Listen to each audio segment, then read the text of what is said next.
আপনি একটি খাঁচার মধ্যে আছেন। এখন যে সময় আপনি এই ভিডিওটা দেখছেন, আপনি একটি খাঁচার মধ্যে বন্দী আছেন। আপনি কেবলমাত্র ওই খাঁচাটা দেখতে পাচ্ছেন না। এর কারণ হলো এই খাঁচাটা লোহা দিয়ে তৈরি হয়নি, বরং এটা তৈরি হয়েছে ভয় দিয়ে। আপনার কি কখনো এমনটা মনে হয়েছে যে আপনি আপনার জীবনে আপনার মতো করে বেঁচে নেই, বরং আপনি কেবলমাত্র একটি স্ক্রিপ্ট ফলো করছেন? যেমন সকালে ওঠা, দ্রুত রেডি হওয়া, অফিসে যাওয়া, আর সবসময় ওই ভয়ের মধ্যে থাকা যে কাল কী হবে। দেখুন, সত্যিটা শুনতে খারাপ লাগবে, আর আজ আমি আপনাদের যে সত্যিগুলো বলতে চলেছি সেগুলো আপনাদের অনেক বেশি খারাপ লাগবে। আর সেটা হলো 99% আপনার যে ভয়গুলো আপনাকে রাতে নিশ্চিন্তে ঘুমাতে দেয় না, ওই ভয়গুলো আপনার কোনো ভয় নয়, বরং এই ভয়গুলো হলো হ্যালুসিনেশন। এটা হলো একটি ভ্রম, যা এই সমাজ, যা আপনার পূর্বপুরুষরা আপনার ব্রেনের মধ্যে প্রবেশ করিয়েছে। আর এটাকে সাইকোলজিতে বলা হয় ইন্টারজেনারেশনাল ট্রমা। আর এখন আমি আপনাদের ওই এক্সপেরিমেন্ট সম্পর্কে বলবো, যে এক্সপেরিমেন্ট এটা প্রমাণ করে যে আমরা, অর্থাৎ মানুষ, স্বাধীন নয়। আমরা কেবলমাত্র ট্রেন্ড এবং ফেয়ারের গোলাম। আজ আমি কথা বলবো দ্য 5 মাঙ্কি এক্সপেরিমেন্ট সম্পর্কে। কিন্তু এটা কোনো সায়েন্স ক্লাস নয়, বরং এটা হলো আপনার জীবনের একটি হরর স্টোরি। একবার একটি লোহার খাঁচার মধ্যে 5টি বানরকে রেখে দেওয়া হয়, আর খাঁচার মাঝে একটি সিঁড়ি রাখা হয়, আর ওই সিঁড়ির ওপরে কিছু কলা ঝুলিয়ে রাখা হয়। এরপরে যখন বানরের খিদে পায়, তখন একটি বানর সাহস করে ওই সিঁড়িতে ওঠা শুরু করে। আর যখন ওই বানরটি কলা ধরতে যাবে, তখন রিসার্চাররা একটি পাইপে করে বরফের মতো ঠান্ডা জল ওই বানরের উপরে দিয়ে দেয়। আর কেবলমাত্র ওই একটি বানরকেই ভেজানো হয়নি, বরং ওই খাঁচার মধ্যে থাকা বাকি 4টে বানরকেও ভিজিয়ে দেওয়া হয়। প্রতিটা বানর কাঁদতে শুরু করে, কষ্ট ও ভয় অনুভব করে। কিছুক্ষণ পরে দ্বিতীয় আর একটি বানর চেষ্টা করে। ওই বানরটির মনে হয় হয়তো প্রথম বানরটি ভুল করেছিল। এরপরে দ্বিতীয় বানরটি উপরে ওঠে, আর যখনই ওই কলা নিতে যায়, পুনরায় ঠান্ডা জল দেওয়া হয় প্রতিটা বানরের উপরে। এখন প্রতিটা বানর কষ্ট পাচ্ছে, চিৎকার করছে। আর এখন ওই খাঁচার মধ্যে নতুন একটি নিয়ম তৈরি হয়ে যায়, আর সেটা হলো ওই সিঁড়িতে উঠলেই কষ্ট পেতে হবে। আর এরপরে রিসার্চাররা নিজেদের খেলাটা পরিবর্তন করে। রিসার্চাররা জলের পাইপটা সরিয়ে দেয়। 5টি বানরের মধ্যে থেকে একটি বানরকে বাইরে বার করা হয়, আর একটি নতুন বানরকে ওই খাঁচার মধ্যে প্রবেশ করানো হয়। আর নতুন বানরটা ওই ঠান্ডা জলের সম্পর্কে কিছুই জানতো না। এই বানরটি ওই কষ্ট কখনোই অনুভব করেনি। তাই নতুন বানরটা সিঁড়িটা দেখে এবং কলাটা দেখে, আর বানরটা ভাবে এই কলাটা খাওয়া যাক। আর এরপরে যখন ওই নতুন বানরটা সিঁড়িতে উঠতে যায়, আপনারা কি জানেন এরপরে কি হয়? তখন কোনো রকমের জল আসেনি, বরং বাকি 4টে বানর ওই বানরটির উপরে আক্রমণ করে দেয়, আর নতুন বানরটিকে সিঁড়ি থেকে ফেলে দেয়। নতুন বানরটি কোনো কিছুই বুঝতে পারেনি যে তার সঙ্গে কি হচ্ছে। নতুন বানরটি পুনরায় চেষ্টা করে, আর এইবার ওই বানরটিকে আরও বেশি মারা হয়। নতুন বানরটা জানে না উপরে ঠান্ডা জল আছে কি নেই। নতুন বানরটা কেবল এটা বুঝতে পেরেছে, যদি আমি এই সিঁড়ি দিয়ে উপরে উঠি, তাহলে আমার সঙ্গে থাকা অপর বানরগুলো আমাকে মেরে ফেলবে। ধীরে ধীরে রিসার্চাররা সমস্ত পুরনো বানরগুলোকে পরিবর্তন করে দেয়। এখন ওই খাঁচার মধ্যে নতুন 5টা বানর ছিল। এদের মধ্যে কেউ কখনো ওই ঠান্ডা জলের কষ্টটা অনুভব করেনি। কিন্তু তারপরেও যদি কোনো নতুন বানর ওই খাঁচার মধ্যে আসতো আর ওই সিঁড়িতে ওঠার চেষ্টা করত, তাহলে অপর বানরগুলো তাকে অনেক বেশি মারত। কেন? কারণ এখানে এমনটাই হয়। That's just how things are done here. এটা কেবলমাত্র বানরের গল্প নয়। আপনি একবার আয়নার দিকে তাকিয়ে দেখুন। এটা হলো আপনার গল্প। আর আমাদের দেশে এর অপর একটি নাম আছে, যেটাকে বলা হয় ক্র্যাব মেন্টালিটি। অর্থাৎ যদি আপনি একটি বালতির মধ্যে অনেকগুলো কাঁকড়া রেখে দেন, তাহলে ওই বালতির মুখটা বন্ধ করার কোনো প্রয়োজন নেই। কারণ যদি একটি ক্যাঁকড়া বাইরে বেরিয়ে আসার চেষ্টা করে, তাহলে বাকি কাঁকড়াগুলো তার পা ধরে নিচে নামিয়ে দেবে। আপনার জীবনে ওই ঠান্ডা জলটা কি? ওই ঠান্ডা জলটা হলো লোকে কি বলবে। যখন আপনি বলেন আমি বিজনেস করতে চাই, আমি আর্টিস্ট হতে চাই, আমি 9 to 5 গোলামি করতে চাই না, তখন আপনার আশেপাশের বানরগুলো ভয় পেয়ে যায়। তাদের মনে হয় যদি আপনি সিঁড়িতে ওঠেন, তাহলে সবাইকে শাস্তি পেতে হবে। তাদের মনে হয় আপনি সেফ জায়গা ছেড়ে ভুল করছেন। তাই এরা আপনাকে গালি দেবে, আপনার মজা ওড়াবে, আপনাকে ডিমোটিভেট করবে। এরা আপনাকে ফিজিক্যালি মারবে না, কিন্তু এরা আপনার স্বপ্নটাকে মেরে ফেলবে। আর সব থেকে ভয়ানক কথা হলো, ওই মানুষগুলো এইসব এই কারণে করে, কারণ তারা আপনাকে বাঁচাতে চায়। কারণ তারাও ওই একই ভয়ের শিকার হয়ে আছে, যে ভয়টা তারা কখনো অনুভব করেনি। এরা ভয় পেয়ে আছে কারণ এদের পাস্ট জেনারেশন ভয় পেয়েছিল। কেউ এটা জিজ্ঞেস করেনি আজও কি ওপরে ঠান্ডা জল আছে? আপনি কি জানেন এই খাঁচা এত বেশি ভয়ানক কেন? এর কারণ হলো, এটা আপনাকে এক মুহূর্তেই মেরে ফেলে না, বরং এটা আপনাকে ধীরে ধীরে মারে।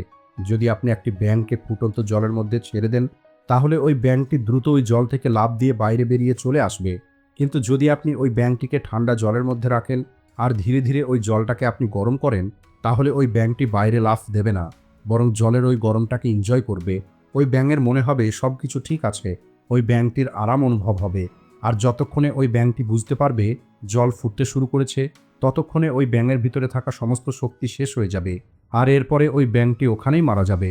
সাইকোলজিস্ট মার্টিন সেলিগমন এটাকে লার্ন হেল্পলেসনেস বলেছেন। যখন কোনো একটি মানুষ অথবা পশুকে বারবার এটা অনুভব করানো হয় যে তার চেষ্টাটা হলো বৃথা, তখন ওই মানুষ চেষ্টা করাই ছেড়ে দেয়। যেমন আপনাকে ছোটবেলাতে বলা হয়েছে, তোমার দ্বারা হবে না, নিজের অকাতের মধ্যে থাকো, বড় স্বপ্ন দেখো না, আর ধীরে ধীরে আপনার ব্রেন এটা মেনে নিয়েছে যে এই সিঁড়িতে ওঠাটা হলো অসম্ভব। দেখুন, আপনি ভেঙে যাননি, বরং আপনাকে ভাঙা হয়েছে, আপনার কন্ডিশনিং করা হয়েছে এটা মেনে নেওয়ার জন্য যে আপনি হলেন দুর্বল। নিউরোসায়েন্সে একটি টেরিফাইং ডিসকভারি হয়েছে, এপিজেনেটিক্স মেমোরি। এর জন্য একটি এক্সপেরিমেন্টে একটি ইঁদুরকে চেরি ব্লসমের গন্ধ শোকানো হয়, আর এরপরে ওই ইঁদুরটিকে বিদ্যুতের শক দেওয়া হয়, আর এরপরে ইঁদুর ওই গন্ধ ভয় পাওয়া শুরু করে। কিন্তু হরর এখান থেকে শুরু হয় না, বরং ওই ইঁদুরের বাচ্চা এবং তাদের বাচ্চা যারা কখনোই ওই বিদ্যুতের শক খায়নি, তারাও ওই চেরি ব্লসমের গন্ধ ভয় পেত। এদের ডিএনএ পরিবর্তন হয়ে গেছে, এদের ভয়টা জেনেটিক হয়ে গেছে। আপনিও হলেন ঠিক তেমনই। আপনার এই ভয়টা আপনার নয়, বরং এটা হলো আপনার পূর্বপুরুষের মেমোরি, যা আপনার ডিএনএর মধ্যে আছে। আর এখন প্রশ্ন হলো, আপনি কি এই খাঁচার মধ্যেই বন্ধ থাকতে চান, নাকি এখান থেকে বাইরে বেরিয়ে আসতে চান? পৃথিবীর সবথেকে মহান এবং শক্তিশালী ব্রেন এর সম্পর্কে কি বলেছে সেটা শুনুন।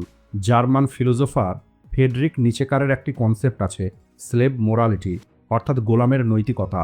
নিচে বলেন, এই পৃথিবীতে দুই রকমের মানুষ আছে। একটি হলো তারা যারা হলো মাস্টার, যারা নিজের নিয়ম নিজেই তৈরি করে, যারা ওই সিঁড়িতে ওঠার ক্ষমতা রাখে। দ্বিতীয় হলো তারা যারা স্লেভ, অর্থাৎ ওই বানর যারা নিচে বসে আছে। স্লেভ মোরালিটি ভয় এবং অসুরক্ষার উপরে নির্ভর করে। এরা গ্রুপের মধ্যে থাকতে পছন্দ করে, এদের মনে হয় আদেশ মেনে নেওয়াটাই হলো পুণ্য। যারা সিঁড়িতে ওঠে তাদেরকে এদের খারাপ মনে হয়, কারণ তারা এদের ভয়কে আয়না দেখায়। যদি আপনি রিস্ক নেন, তখন আপনি ওই স্লেভদেরকে তাদের অকাত দেখিয়ে দেন, আর এই কারণেই তারা আপনাকে ঘৃণা করে।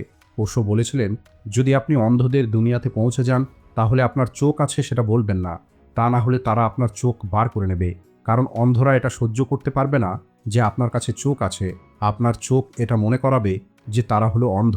রবার্ট গ্রিন, যিনি 48 লজ অব পাওয়ার বই লিখেছেন, উনি ওনার বই দ্য লজ অব হিউম্যান নেচারের মধ্যে লজ অব কনফর্মিটি সম্পর্কে বলেছেন।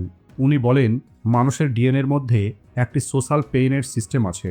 যখন আমরা গ্রুপ থেকে আলাদা হই, তখন আমাদের ব্রেনের ওই অংশটি অ্যাক্টিভ হয়ে যায় যেটা আমাদের শরীরে আঘাত লাগার কারণে অ্যাক্টিভ হয়। একা হয়ে যাওয়াটা আমাদের কষ্ট দেয়, ভিড় থেকে আলাদা চলাটা আমাদেরকে ভয় দেখায়। কিন্তু মনে রাখবেন, রবার্ট গ্রিন এটাও বলে, if you want power you must risk being alone. যদি আপনি শক্তি পেতে চান, তাহলে আপনাকে একা হওয়ার রিস্ক নিতেই হবে। আর এখন আমি আপনাদের এই গল্পের সবথেকে ভয়ানক সত্যিটা বলছি, মনোযোগ দিয়ে শুনবেন।